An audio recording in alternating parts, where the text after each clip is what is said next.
Proseguiamo ora con la cerimonia di premiazione della gara 100 metri stile libero.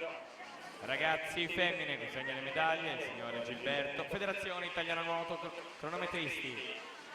E consegna la medaglia di bronzo per il suo terzo posto per l'amatori nuoto col tempo di 1:01:26, Greta Rosina.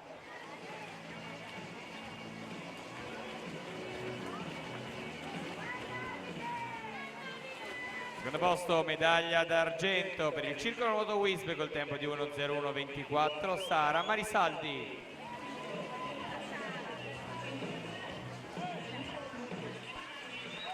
Primo posto, medaglia d'oro, vince col tempo di 59:79 per il team veneto Anna Porcari.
Siamo alla prima serie, i blocchi di partenza, in corsia 1 Eric One, South African Team, in corsia numero 2 Edoardo Giovanni in balestra, Acquapolis, 3 Alvise De Feo, Piave Nuoto, corsia 4 Padre di Battistella, Arca Team, 5 Bartolomeo Asara, Nuoto Mira, corsia 6 Elia Simeoni, centro nuoto Rosà, alla 7 Guglielmo Lotto, centro nuoto Rosà, corsia numero 8 Tommaso Bolsonella, nord-est H2O.